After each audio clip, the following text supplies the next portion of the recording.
फराह, अम्मी से भी पूछ लो अगर उन्होंने कुछ लेना हो तो। नहीं आदिल, मैंने नहीं पूछा। और वैसे भी इस उम्र में चाहिए क्या होता है, 2 वक्त की रोटी और 2 जोड़े। यार फिर भी इंसान की 100 जरूरतें होती हैं। थोड़े दिनों के लिए तो आई है गांव से, फिर उन्होंने वापस चले जाना है। पूछ लो यार उनसे। यार मैं नहीं पूछ रही हूँ, अगर आपको इतना ही प्यार आ रहा है ना अपनी माँ पे तो खुद ही पूछ लो। अम्मी, हम लोग मार्केट जा रहे हैं, तो आपके लिए कुछ लाना है? नहीं बेटा, मुझे कुछ भी नहीं चाहिए। नहीं अम्मी, ये कैसे हो सकता है? आपको कुछ ना कुछ तो चाहिए ही होगा। अगर नहीं भी चाहिए तो भी आप बता दें, लेते आएंगे। अच्छा बेटा, तू अगर इतनी जिद कर रहा है ना, मुझे सिर्फ 2 मिनट दे, मैं सोच के बताती हूँ। ठीक है अम्मी, आप बता दें।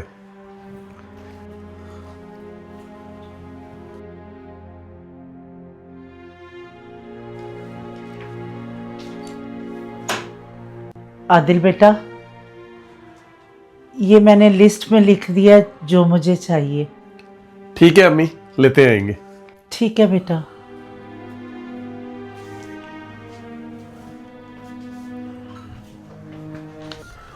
देखा फराह, तुम कह रही थी अम्मी को कुछ नहीं चाहिए होगा, और उन्होंने मुझे लिस्ट पकड़ा दी है पूरी।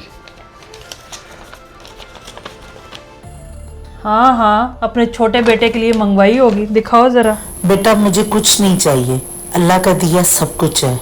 अगर मुझे चाहिए तो वो तेरा थोड़ा सा वक्त और प्यार। माँ बाप को इसके अलावा अपनी औलाद से कुछ नहीं चाहिए होता।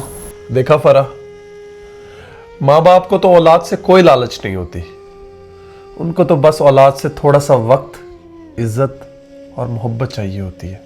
आदिल, मुझे माफ़ कर दें, मैं अपने किए पे शर्मिंदा हूँ, और मैं अम्मी से भी माफ़ी मांग लेती हूँ। आ जाए, अम्मी को बाज़ार साथ लेके चलते हैं। अम्मी, घर में अकेली रह के क्या करेंगी? उठें, जल्दी से तैयार हो जाएं और हमारे साथ बाज़ार चलें।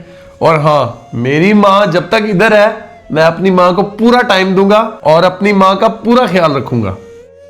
लाख ढूंढते फिरो आगोशे मोहब्बत, बात मरने के फिर माँ नहीं मिलती।